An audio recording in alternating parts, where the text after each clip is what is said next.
gave him a lap dance and was like, I want to take you home. So took him home that night and we were together for 2.5 years. Oh, shit. Yeah. Was that a healthy relationship? It was a very healthy relationship to begin with. Yeah, it was lovely. Very funny and romantic. It was lovely. It was a nice experience. If it wasn't for him, I would probably just have lost all hope. But because I've had experience of a nice guy, albeit a bit boring, yeah. And what was your career during the sorry years? I was a membership sales consultant at health clubs. That was the only job that I seemed to like. I wonder whether it's because of the social aspect that went with it, because it's a young industry. But I was also, to begin with, I was still stripping at weekends. I was going down to Bournemouth and coming back up to Surrey, and then I moved to Surrey. Gave up the dancing, and then set up my pole dancing business. Yeah, I had a pole, and so I found a studio to rent, and set that up. And then when we broke up, I stayed up there. I stayed up in Surrey because the pole dancing business was going well. I'd made some friends, and so I thought, what's the point in going back to Bournemouth? And then I started stripping again. Yeah, once he'd gone. And then there was the tragedy of your mum getting diagnosed. Yeah. So I was 27. I was about to go to work. I was working in... I've missed a chunk. I worked in a club in Hammersmith. Did you want to go back? No, it's just a section. I can insert it. I worked in a club in Hammersmith on and off for a few years between Spain and Newquay. Mm-hmm. That's what was my main club for a while. But it didn't come into being my home club again until after this. So in between Spain and Newquay, I was in London and we would stay above the strip club. There's so many stories about that strip club. So unbelievable. Let's have them. And that was definitely everything and anything, to be honest with you. What do you want to happen? So I've seen men drop, I've seen men drop 40 grand in a night in a club before, have his cock sucked next to me. Are these like oil tycoons or something? Business people. Yeah, because it was easy to come from town and just stop at Hammersmith because that's the branch that I was at, and then they'd go home to their lovely wives and children after they'd got absolutely mashed up in the corner of the VIP and they had all their bank accounts emptied. The waiters used to like add a nought and things like that when they were putting the money through. Like, yeah, it was a real operation between the girls and the waiters and the management, especially. The management were really bad for it. They were getting tips, big tips, and I'm just thinking they're gonna fucking hate me when they see this, and I can't wait. Is it still going? Yeah, they're all still open. It's still open. It's different management, I think. So if they're adding zeros on, aren't they burning through the customers though? Things like that, it was weird, yeah. But I guess it would depended. Like that was like just a one thing that they did. Do you know what I mean? Maybe if that was just like a £60 thing, they'll put 600 through or something like that instead. But when it comes to the big money, like you just load them, like just keep loading them on, just keep tapping. Yeah. And anything went in that club. Yeah, I saw it all. And when my first section in that club, I wasn't really doing coke and drinking. I was smoking a lot of weed. So it wasn't really that dark for me. Like me and my friend used to go off and smoke a joint, do our dances, and then we'd go and have the munchies at the end of the night. It wasn't until my second section in that club, when my mum was diagnosed, that it got toxic. Yeah. How bad did it get?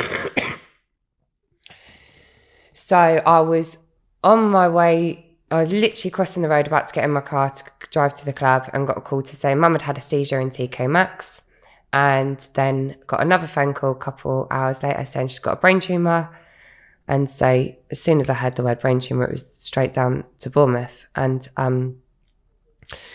my sister at the time, my eldest sister, lived in Australia at the time, had lived in New Zealand for 6 years, had just moved to Australia. My other sister was also abroad, and I got to the hospital and Mum said, brace yourself, Char, this is going to kill me. Well, she said Charlotte because that's what she called me. Brace yourself, Charlotte, because this is going to kill me. And that was it. It did eventually. She got given 3 weeks to live. At one point, she survived 15 months though. Strong, powerful woman. She wasn't going to be told when she was going to die. No. She planned everything from start to finish, including her funeral. She went in her funeral. She always wanted an electric blue SLK Mercedes. So she had a coffin that was an electric blue SLK Mercedes with a registration plate saying "Going Out in Style" on it. So yeah, when she had that diagnosis that she was terminally ill, all I heard was, my mum's going to die. What the hell are you going to do? Like, this is going to ruin your life. She was a good mum, you know. I know that not every mum is good, and I know that people don't have good relationships with their mum. We were lucky, we did. And so it was almost immediate. As soon as I left the hospital, I think it was the first weekend I finally left the hospital and went and saw my friend. And I hadn't smoked weed for a year. I wasn't really drinking or sniffing too much. She passed me a joint and that was it. And then I think within a month I was drinking heavily. And then I think... yeah, then she, she bought me some poles to set up a pole studio. She really wanted to set us up camp before she left. So she did that. She made sure my sister's was okay. And she put a deposit down on a house for me to rent. And she bought me the poles for my new studio. And so I moved into this lovely 1-bedroom house. I paid 1 month's rent. And then I didn't pay rent again for another year, and I got kicked out of there. Got what's the word? Evicted out of there a year later. During that year, I would go to Hammersmith Secrets 6 nights a week and get absolutely off my tits. And the only thing I went there for was drugs. I wasn't there to go and make money. I never made money. I spent 140 quid before I'd even open my eyes at 6 p.m. because that was my morning. You know, it took me a litre of vodka, a bottle of wine, a couple of grams of coke and a bag of weed to even function. And I was functioning as well. I was a functioning substance user. Like, there are many, many other addicts out there that are highly functioning individuals. So, you know, driving at the wheel and doing a line and rolling a joint and drinking and all of the rest of it was just the absolute norm. So miraculous that I'm alive, let alone not somewhere else. So you were self-medicating then? Yeah, and I wasn't eating solids 5 days a week. So I was extremely thin, so thin, so ill, so malnourished. The doctors had me on 40 sips, which are a little bottle of 100 calories, and they're full of nutrients, and they're for cancer patients. And my GP used to knock at my door on her way to work just to make sure I was alive, because she wasn't sure whether I'd put my clogs yet. And people would try and help, but in very odd ways. There was one of the bouncers at work, bless him, he used to bring me a protein shake, and he used to sit me down at the bar, and he would not let me move until I'd had this protein shake, bless him, bless his heart. And then I'd go off with my vodka. What were your colleagues like? All for themselves. It was really dog eat dog. There was no loyalty then at Secrets. There was this absolute persona that they were the best of friends, you know, but it seemed to be that they were friends through partying and through money and through having things, rather than a deep, heartfelt connection that is the truth of a friendship. So there was always this false hope that you had friends as well. And that was really nice when you're going through something as lonely as losing your mum. So I was like, yeah, these are my friends. And then the dealers were my friends, and they could come back to my house and come and party with me because they had free coke, and then I ended up getting into a relationship with one of them. Did famous people go to secrets? Yeah, I think, yeah. Are you able to name drop any? I've danced for a couple of them, but I can't really remember who. Like footballers and stuff? Or... Yeah, I've danced for a few footballers in my time. I can't remember names. A couple of famous ones. And a lot of the Bournemouth players as well, who were my friends at the time from growing up in Bournemouth, have gone on to be famous football players. So that was always quite exciting when they used to come in the club. Were they well behaved or were they prima donnas? Nah, they were disgusting. Footballers are assholes. What? Can you give an example of the behaviour? They're just naughty. They're just so naughty, and it's almost like there's one rule for them and another for everybody else. Yeah, they can get away with blue murder, and it's not a problem at all. Cheat on their girlfriends. I've slept with footballers that have, been with women. So they think they can just throw the money around? Yeah, money or not, or get things and not have money. Some guys and especially someone like footballer will just like the persona of it. They'll like the fact that that they've got money, and they like not paying you because you're trying, and they just enjoy that control and that that power trip. Yeah. What was the worst thing you saw? What do you mean worse? In which way? In what way? Like most insane, graphic or dangerous, that kind of stuff. One girl killed someone on the way home. What? Yeah, and she got away with it because... Slow down.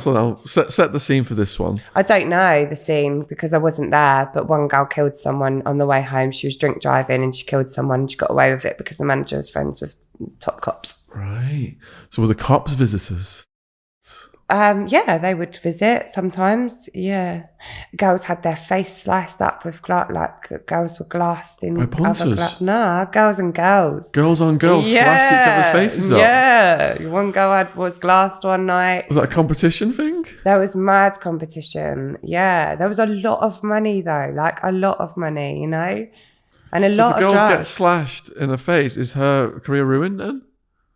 Well, I don't know. Probably not after a little while.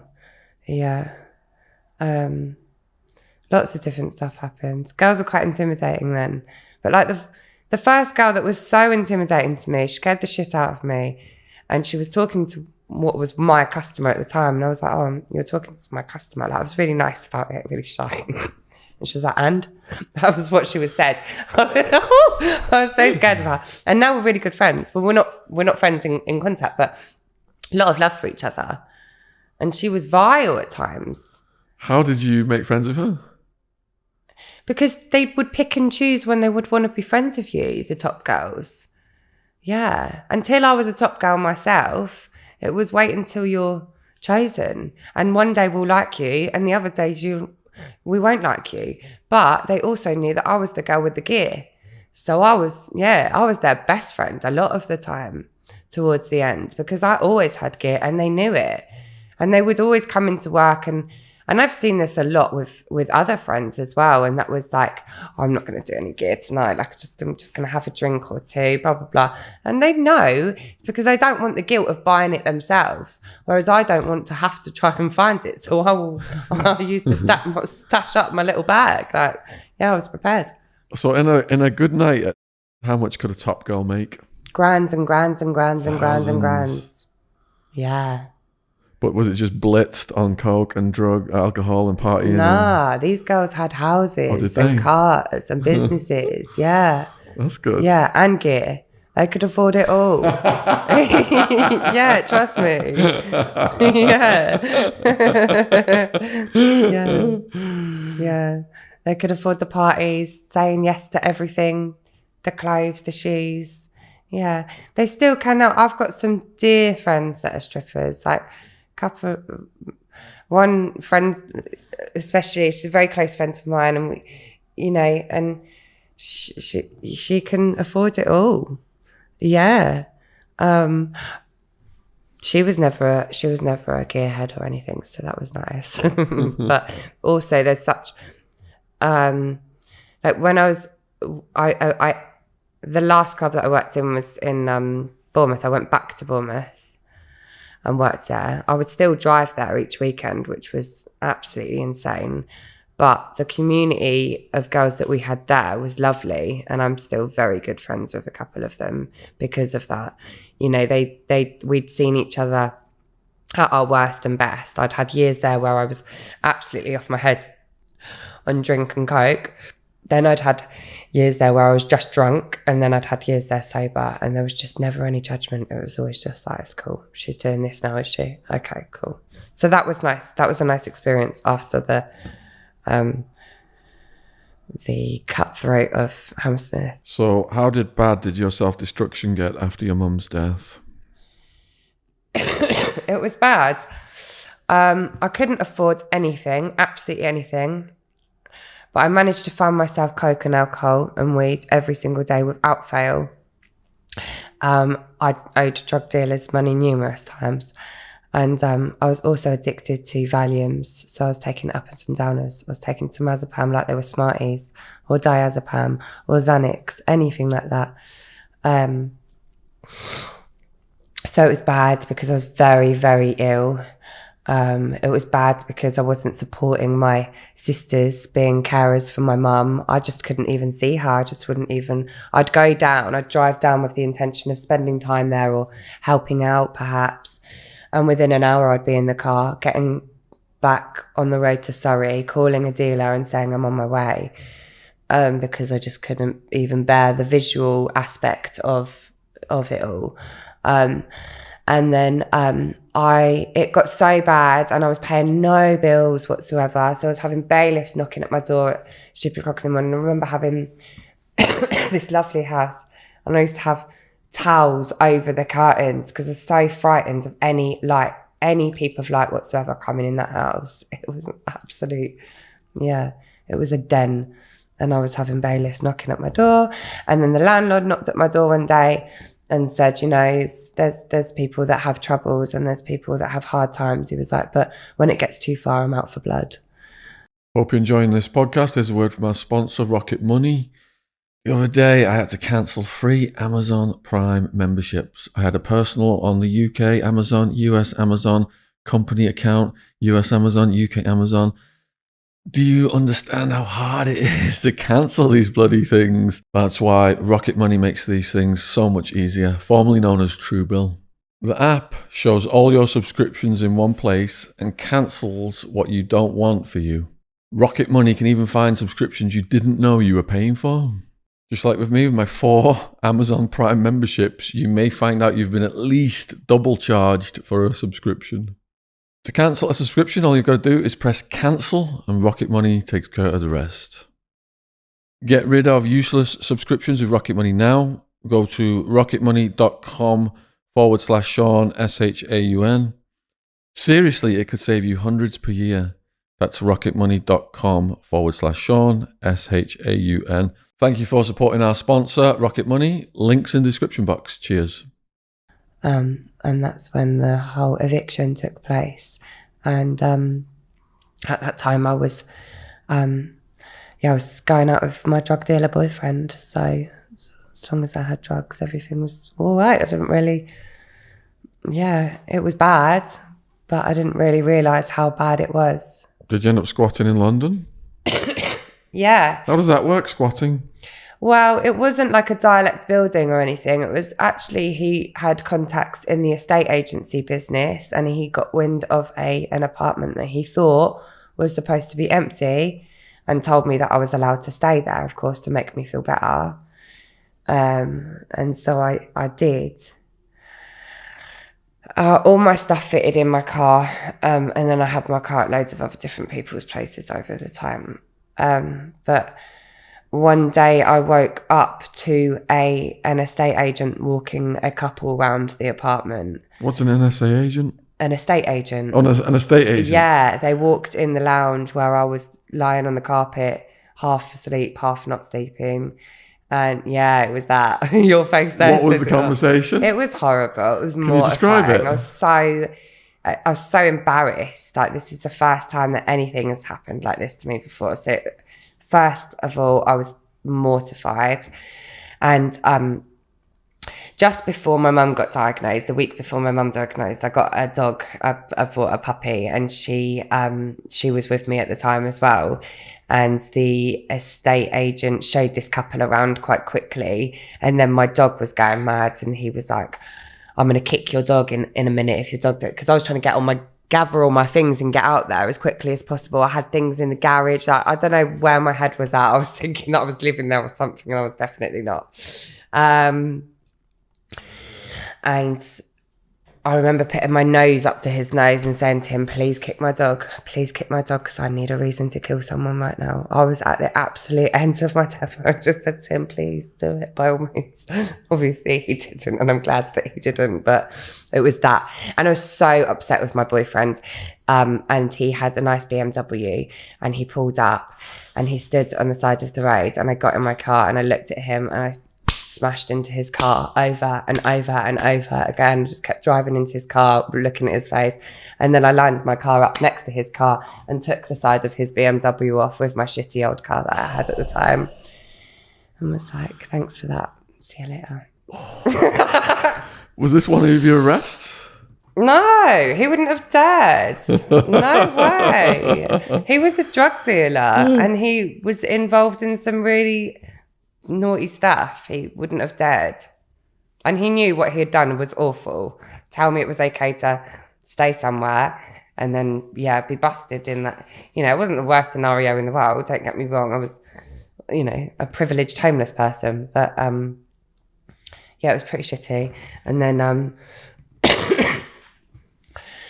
I would stay at other people's houses, like friends and stuff, and just outstay my welcome over and over again. And then my friend's boyfriend's dad was dying and was in a hospice or a hospital, and he had a bed sit. And so I went and I squatted there for a bit and no one knew. I wasn't allowed to be there. He didn't know. And I so desperately wanted a place to call home that every time I used to go somewhere, I used to get off my nut and clean the whole place and try and make it my own, even though I knew that I wasn't going to be there.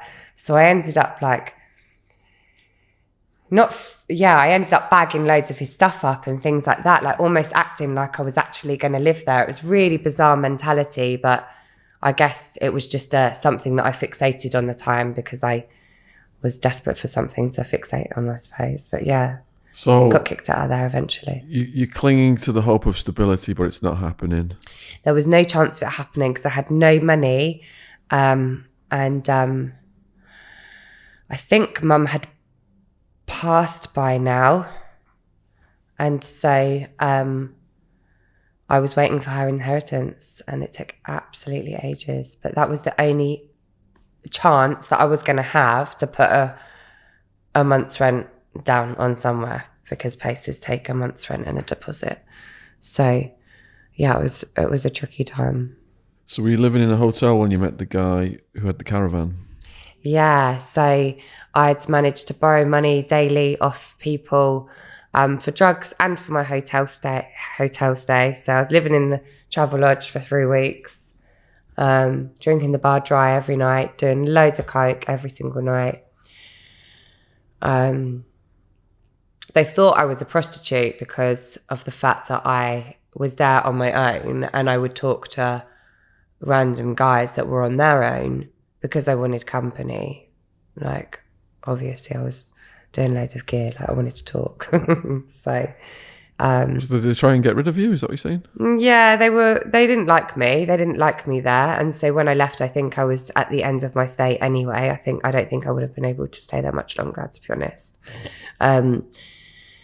And then I met this guy in the park, and he had a load of dogs. Mm-hmm. He had a doggy daycare, and he was, we chatted and exchanged numbers. And then one night I knew I'd run out of money. I knew that I had nothing else. So I messaged him and said, can you come and pick me up? And he came and picked me up. And I was at his for the next 5 months. Yeah. Left a few bits at the travel lodge. Don't know what I left there. Laptop, speaker, loads of bits and pieces. Never saw that again. But around this time, you start getting arrested for criminal assault and criminal He damage. had me arrested for criminal assault, criminal damage and possession.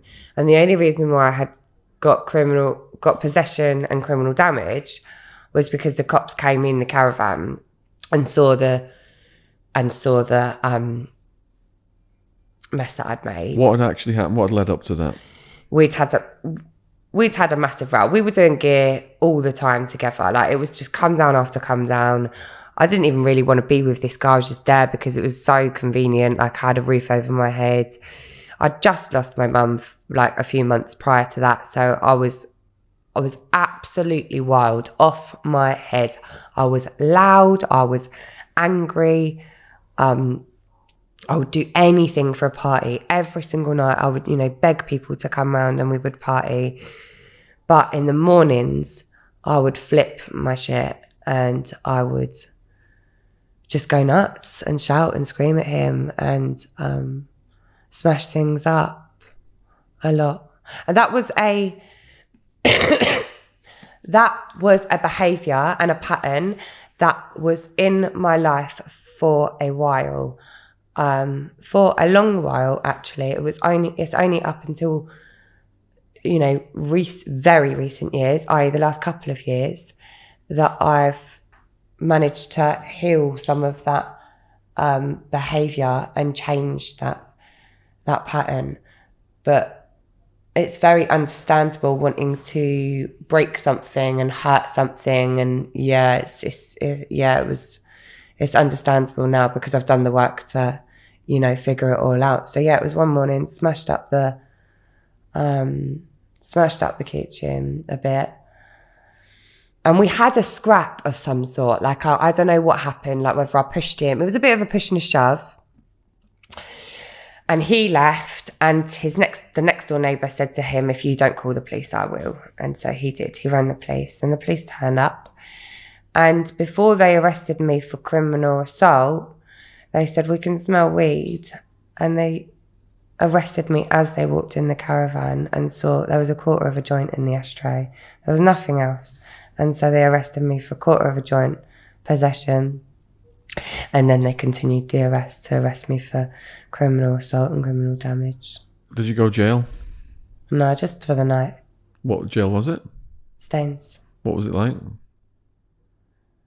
I spent the night going absolutely nuts because I wanted to know where my dog was. I wanted to know my dog was safe. When you say nuts, you were screaming? Yeah, I was just getting the pillow and smashing the walls, screaming. I've got such a loud voice when I want to. So I was roaring, absolutely roaring, for hours and hours and hours.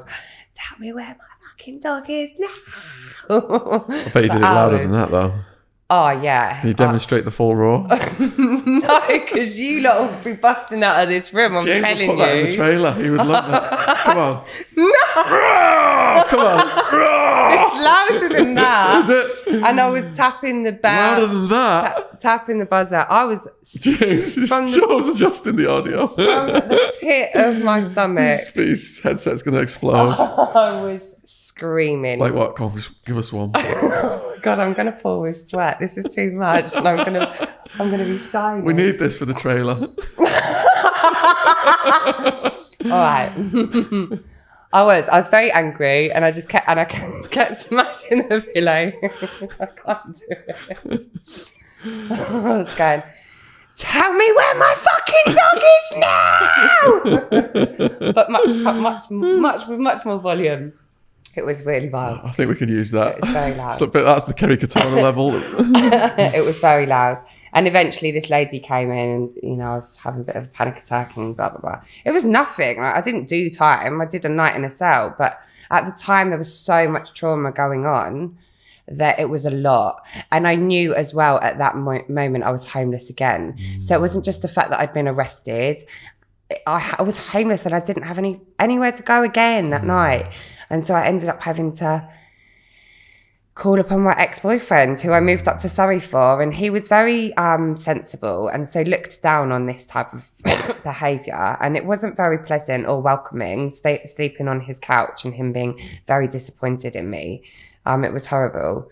And that went on for a little bit. and then I rented a couple of, like, I rented one room out for a month, and she kicked me out because bailiffs were at her door for me. And then I rented another room out with this guy who was on steroids, and he had me up against the wall, even though he was half my height. It was all his muscles were popping at me. He was absolutely off his nut on steroids, and so I had to move out from there too.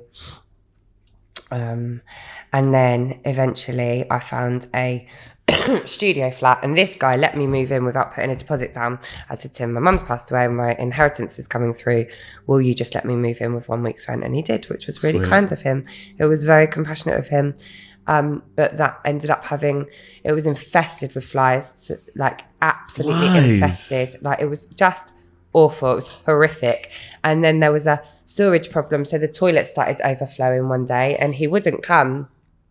And then there was rats, so I just had to leave for my own, like, health, really. And so I found a caravan. I found a caravan on a caravan site, and I went to live there for a couple of years. And I went out with this guy who was an old friend of mine from school. We were friends when I was 18 years old, very, very good friends. And so when he came along, I assumed that he was this perfect guy, and it was this magical synchronicity that had happened, and he'd come back into my life. And he ended up being abusive with me financially, mentally, and sexually. He was a nightmare. So that was another horrible experience with a man, with someone that I'm supposed to trust, and also just another load to add to the pain that was already inside. So it wasn't helping with my responses, with my reactions, with smashing up the kitchen and things like that, because that was a regular pattern. Yeah. And by this time I wasn't drinking or doing coke. I'd stopped that because I'd just done it to the point where it was just, my body was rejecting it. You still got your pole dancing studio at this age 30? I had it by the skin of my teeth. Yeah, I did. I'd moved to a couple of different studios, but I still had the poles and a small client base that I was holding on for dear life with. And have you managed to hold on to dear life to your dog throughout all this as well? My dog is she is still with me. She's my number one. She's the reason why I'm still alive. There was a couple of times where I really, really wanted to end my life. I was absolutely ready to go. And I couldn't, because I just couldn't leave her. When were those times? This was the year that my mum was dying. So it was the year leading up to her passing away. I remember being in the back of the ambulance one night because I'd taken so much gear I didn't even know what was in it, and there was some crap in it. I think there was some speed in it or something like that. There was a lot of Albanian dealers at the time in Hammersmith, and they were cutting up their stuff with I don't know what. It was not nice. And I'd taken a lot of I think I'd taken 100 milligrams of tomazepam at night, and then various other things. Was the intention to kill yourself? No, the intention was not. But as soon as that, you're coming to the end of your session, and I was doing a lot, like just copious amounts of stuff, and I was doing loads of balloons and stuff, like 300, I was going through 300 balloons a day. Like, you couldn't come round my house and have a cup of tea with me without me sitting there with a balloon in my mouth, a line of gear on the side, and a joint in the ashtray. And before that joint was finished, another one was being rolled, like an alcohol as well by the side. It didn't matter who you were or what the situation was. I didn't care. This was what I was doing. And so that time I begged the paramedics to kill me. I was begging them, please kill me, please kill me, please kill me. My friend at the time was sat in the back of the ambulance, and I was like, please look after Tommy, look after her. And then I decided that I was just at the hospital. I just couldn't do it because I couldn't leave her. I couldn't leave her at all. She was my be all and end all, and is now. She's the absolute, primary person in my life. She's little madam, but yeah, on a couple of occasions I absolutely wanted to end it, and would have if it hadn't have been for her needing me to be alive. Why did you turn vegan at age 30? Animal cruelty that I saw online. I saw vigils online, and I also knew I always loved growing up. I always loved animals, growing up. And I always used to ask Mum, like, what, where's this meat coming from, Mum? She's like, they've all died naturally, like, and all of this stuff. And I just knew that was a lie. Something was ticking in my intuition from a young age. And then I saw these, what are called vigils. They're called slaughterhouse vigils. And it's when a group of activists go outside a slaughterhouse and they wait for the trucks that transport the animals from the farms to the abattoir. They wait for them to pull in. And sometimes they'll have a good relationship with the slaughterhouse. So the slaughterhouse workers will actually allow them time to say goodbye to the animals and to record and to create some footage of the animals going in or any behaviour that they see. And so I saw that. And then one day I just Googled animal cruelty because I was just like, I know that I'm contributing to something. I'm not sure what it is. And that was it. I was vegan overnight, and I went to my first vigil, I think, a month later. My parents went on a pig slaughter vigil with Johnny Carbstrong. Is that his name? Joey Carbstrong. Joey Carbstrong. Have you heard of him? Yeah, he's a prick. Yeah. he likes a bit of hero worshipping. He's done some good. He has done some good, but there's a particular group of famous animal rights activists, they get hero worshipped a lot, and it's become a very odd, egotistical thing. Hugely egotistical. I don't think my parents have put balaclavas on and gone on night raids. They should. Is that, I'll take them out one day. Is that something you engaged in? Yeah, many times. How does that, how do you plan that? So how come you took it to the level of putting a balaclava on and doing night raids? So it became apparent that you could go into a farm in the middle of the night and rescue animals. So I wanted to get involved in that. I'd seen... When you say rescue animals, like set them free, or where do they go? No, so that has been done before. That has been done where a raid has happened in a farm and animals have just been let to just do their thing, run. They may... Yeah, whatever. And there's controversial opinions about that type of rescue. But no, we were more focused on rehoming animals at an animal sanctuary. So there are specific animal sanctuaries around the country and world that people don't really know about because they are for animals that are rescued from either the farming industry or laboratories, wherever.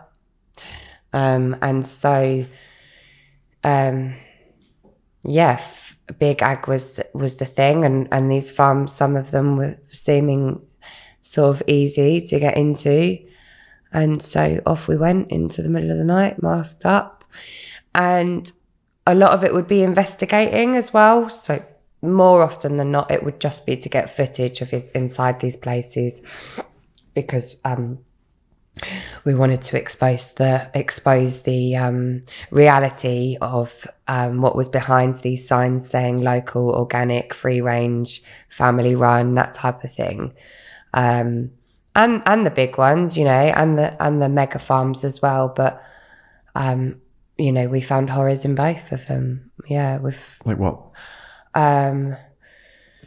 Animals that had been mistreated, animals that were neglected. The majority of the animals were neglected, with our belief system anyway, animals shouldn't be bred into this world to be used as a product anyway. That is our stance, or my stance. And so the conditions were appalling. Like, we're grown up and we walk down the supermarket aisle and we see these happy smiley cows in these beautiful green fields and these chickens with all their feathers on, looking brown and healthy and lovely. And little do we know that actually chickens are 42 days old when they're slaughtered for meat. And those chickens that are in the supermarkets that are that big are actually supposed to be this big, but they're so pumped with growth hormones. And in chicken sheds, the lights are kept on 24 hours a day so that the chickens don't sleep. All they do is eat. And so they're getting fatter and fatter and fatter. But none of them have any of their feathers. None of them are in healthy looking shape. I've been in a shed with tens and tens and tens of thousands and thousands of chickens. And I've been in a very local, organic, free-range family-run farm. And there was about 10 stacks and then about 10 rows of chickens all crammed into these tiny, tiny little cages. And it was called free range, that farm, because they had another shed with a tiny little window. Free range actually only means that there needs to be access to outside. Doesn't actually mean that they're outside and that they're running free range. So that could be a huge, huge shed, so big that the little door that they've got that allows them to call themselves free range, at the end, most of the chickens don't even get a chance to get to the end of the sheds in the 42 days that they live in the shed. So so we did a lot of investigating, went into some dairy farms.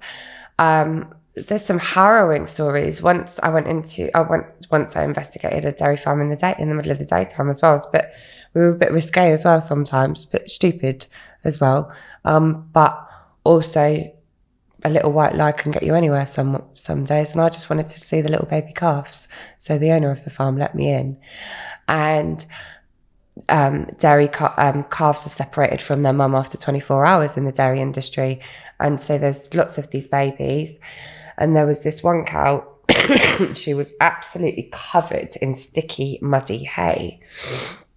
And the farmer said, "Oh, look at her." She said, look at you, stupid thing. You've been stuck in the ditch trying to get to her all night." And she'd been stuck in the ditch for 24 hours trying to get to her baby because she could get nose to nose with her baby through the barrier, but she wasn't allowed to go to the baby because she wasn't allowed to feed her baby because humans are buying her milk. And those babies, if they're boys, they're either turned into Aberdeen Angus beef or they're shot at 2 weeks old, because male calves are not useful to the dairy industry. They cannot produce milk and they cannot produce babies. And so all of these details, without going into it and sitting here being an activist, were contributing to me continuing this journey of wanting to investigate and find out the truth of something that I had been contributing to for 29 years. I loved eggs, I loved dairy, I loved cheese, I loved it all. I ate it all. I rode horses. I wanted to see the zoos. I used products that were tested on animals, all of it. And it's taken me a long journey to see animals as the individual beings that they are, with interest and complex emotions and intelligence. Did it take a toll on you psychologically? Because it's distressing to see this. Massive. You said it inspired you to continue, but it also got to be weighing you down. Yeah, it created this absolute desperation in us, this panic to do more for the animals constantly. And this is prior to learning about the intersectionality with regards to animal rights and human rights and how they are linked in a variety of different ways, and how actually animal liberation is human liberation, because of things like the biggest pig farms in the world being located in black and brown communities in California, and all of their crops and things being sprayed with all of the stuff that the crops for the animals are being sprayed with. Like, there's just so many different crossovers and layers to it that I didn't realise at first it was just for the animals, you know. And there was these cool activists on Instagram with these selfies in these pig farms, and then this footage of them going in, ballied up in the night, opening the cages, getting these chickens out. You know, it was harrowing, but so beautiful at the same time that these chickens are free. And then there was piglets, and they were doing all these piglets. And then there was calves and rabbits, and it just became a thing, and we were desperate to do it. And there's this worldwide action called Meet the Victims, and it's when a group of people, they go into the farm and they occupy the farm. And I did that occupation 3 times. We shut down a farm for the day. All 3 of them were pig farms, I think. Yeah, all 3 of them were pig farms. I've had piglets die in my arms because they're so malnourished. I've seen abuse in front of my face with the way that farmers have dealt with the animals, and slaughterhouse workers, like electric prods and you know, things like that, trying to get them out of the slaughter trucks onto the kill floor. One day I begged a slaughterhouse manager for 2 hours to show me a slaughter, and he let me in the slaughter room, and I watched a horse being slaughtered. There's a horse slaughterhouse in Swindon. A lot of the horses in the UK go to slaughter because it's cheaper and it's easier just to lob them off to the slaughterhouse. How do they kill them? They shotgun to the head with a stun gun, which doesn't actually knock them out unconscious completely. And then they slice the throat, I think. Pigs in Manchester. You watched that? I watched the first bit. They didn't let me. He made me go out the room as soon as he was about to slice this horse's throat, because he didn't want me to see that, because he knew how awful it was. It had taken me hours to let me get in and to see this. And then he said to me, "Don't worry, he's dead now." This horse was not dead. This horse was still moving with their eyes open. But I wanted to stay really calm for the horse and let the horse know I was there. This was not right. Was it looking at you, the horse? Oh yeah. Yeah. I was literally as close as you are to me now with this horse. And I loved animals, you know, and by then we'd created this huge connection with animals. Like it was an exceptional connection to their pain more than anything, and how big this was. Like, it's huge how much we use animals. It's beyond belief. And the thing is that the terrors and the horror are things that people don't know what they're buying into. So we're buying the lovely organic milk with the friendly cow, with the friendly farmers and the happy cows and the happy chickens, but it's far from the reality. And if a chicken goes from this size to this size in record time because of hormones, and a human eats that, aren't they eating the hormones? Exactly. And one of the biggest catalysts in my change and me wanting to do this was because I did some research after my mum passed away with the links from illness and disease and consuming animal products. So we're eating all of the crap. If an animal is rescued then by your group, for example, in the night or whatever, and it goes to this refuge, what's the legality of that? Isn't that the property of the farmer, and you've just stolen something? Mm-hmm. Yeah. So what's the consequences though? There's a lot of consequences. Yeah, you're definitely risking your freedom each time you do it, for sure. But not only that, your safety as well. There's so much has happened now.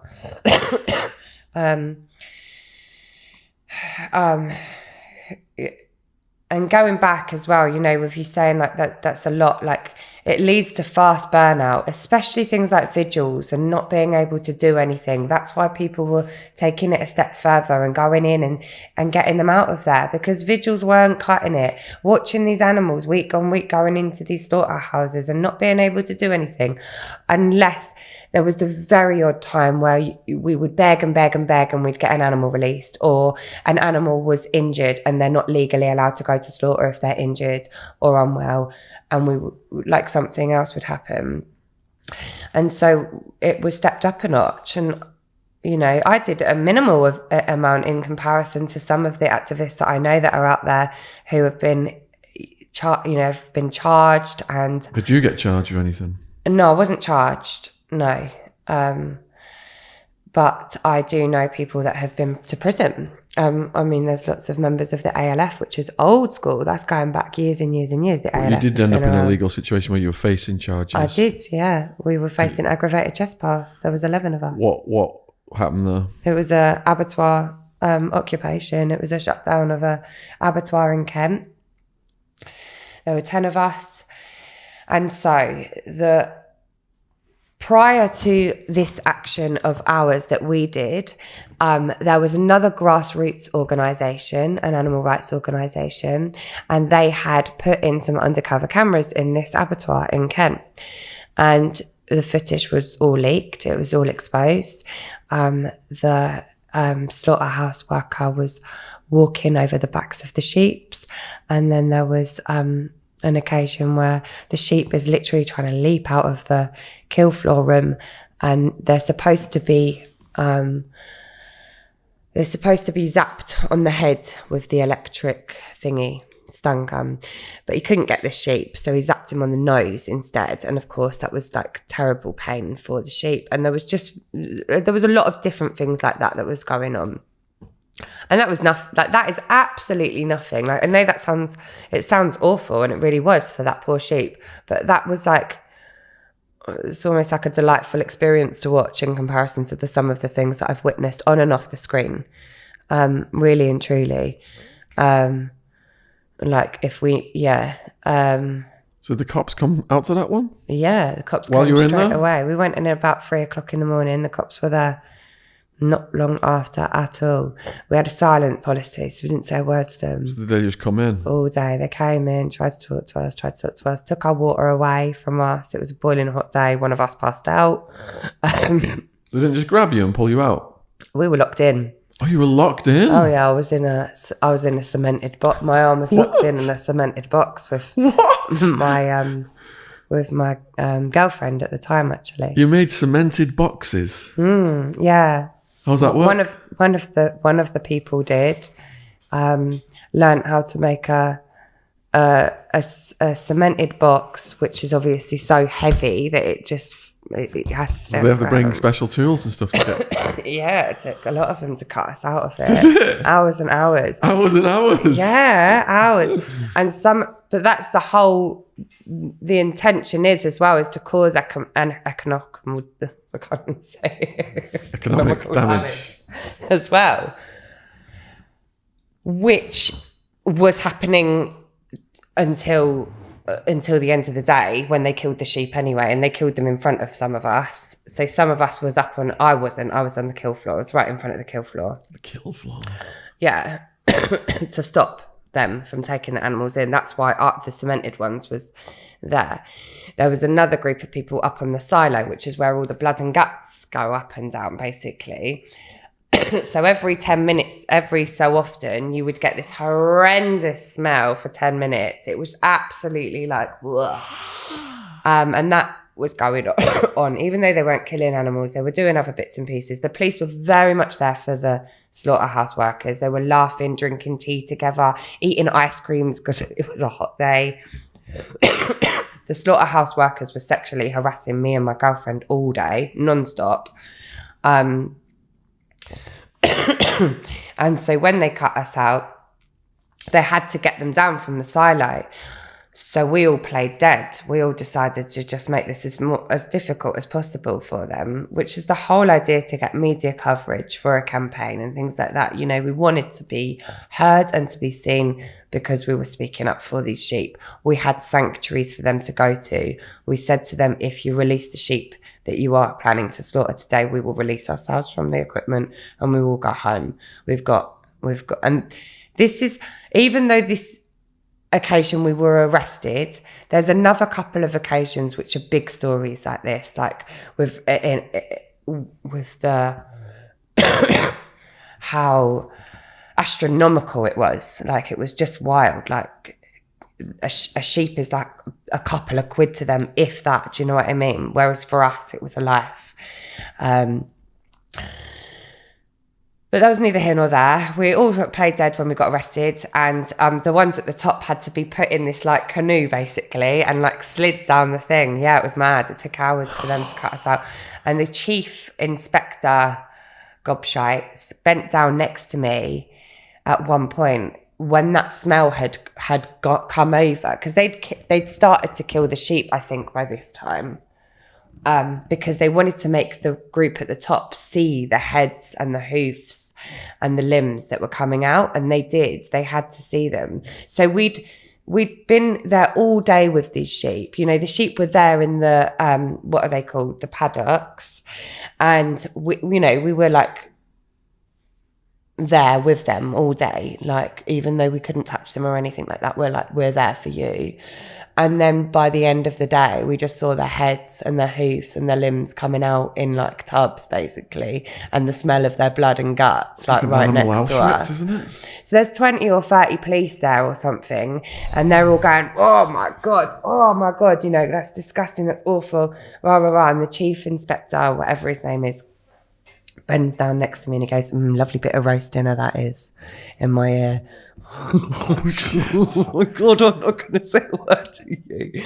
And he bashed me over the head with a bag of something, and then something went in my neck as well, because they were just being so rough with us as they were cutting, because they needed us to wear a mask whilst they cut, because they had one of those things, one of those saw things. Chainsaw. Yeah, to get us out. Yeah, then we was all in the cop shop for about 13 hours, I think. Were they like trying to ask you questions and stuff? Yeah, we were all interviewed. None of us said a word.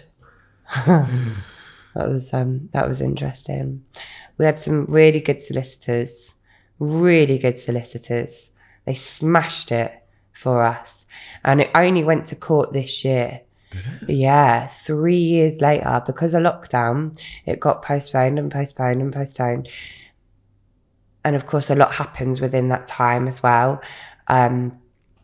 Me and the girl that I was with at the time, we had broken up. We had an extremely dangerous and toxic relationship. I was very abusive towards her, actually, in this round of relationship. There were obviously things that both of us could have done to better both of our behaviours at times, but predominantly it was me projecting all my pain onto her, because all we'd done from day one was see trauma. Like, I think I met her the night before we went, we'd met before as friends, and then we got together the night before we went into a pig farm for the day and had to sit with these pigs that were gonna be eventually slaughtered for the day. It was harrowing, and it was just trauma bond after trauma bond, and there was just no space for healing whatsoever. It was just projection of pain non-stop. So that was horrible, because it's the ripple effect of putting yourself in this situation. Like slaughterhouse workers, they've got one of the highest crime rates. They've got one of the highest domestic abuse rates, highest drug taking rates, because what are you going to do after your full day of slitting throats all day, or watching in Manchester and Bristol, the way that they kill the pigs is they lower them in a gas chamber. They put them all in this crate. You can go to the Manchester slaughterhouse or Bristol slaughterhouse and you can hear it. You can stand outside and you can hear the pigs, or you can just YouTube and see the footage, because there's footage of inside, because this particular animal rights organisation had put in secret cameras and filmed them, and they're all crammed in and they're lowered down into this gas chamber, and they're screaming and kicking and thrusting to try and get out, and then whatever. They're burnt from the inside out. That's the whole idea with is it carbon dioxide? I don't know. Anyway, so it's just trauma after trauma, and the ripple effect of it is, it can be hideous. So that was rough. And so, we all got arrested. 3 years later, it finally went to court. The dynamics of the group had obviously changed, so that was a bit awkward, but it was good to finally get it done. The footage was showed in the courtroom, and other bits and pieces that I'm not even sure whether I can divulge yet. But then the judge was diagnosed with cancer and had major surgery to have. And within a couple of days, he'd said, actually, you don't need to come to the court for the verdict. We'll do it over video call. And then another couple of days, it was, don't worry about turning up to the video call. And then it was, everybody's not guilty. One of your friends ended up with brain damage by a cop on one of these. Yeah, I wasn't there. And I don't even know whether was it in this country or was it another one? But yeah, a friend of a friend was caused brain damage because police are very violent towards us because they're protecting slaughterhouses and farms. They're not on our side. You know, hunt sabs, the hunt sab groups that go out and they try and sabotage the hunts. They're out all the time and they're constantly having to deal with the cops, but the cops are never on their side. And there's a lot of violence that goes down in sabbing. You know, people have been beaten to a pulp, put in hospital, limbs broken, ribs broken, faces smashed up, possessions smashed up. So much stuff goes down. And I've heard about a couple being beaten to a pulp in a farm. And this was during lockdown, so it's obviously getting more dangerous. And of course, the more that farmers and abattoir workers were clocking on to us investigating and raiding and doing rescues, the more they were tightening up. And the angrier that they were getting as well. This is their business. Like, to them, the animals are called livestock. They're their product that they're selling. So they're fuming, you know, they're angry. But I've also had some extremely powerful conversations with slaughterhouse workers and farmers as well. And we've all got a heart. So yeah, it's very interesting. It's been very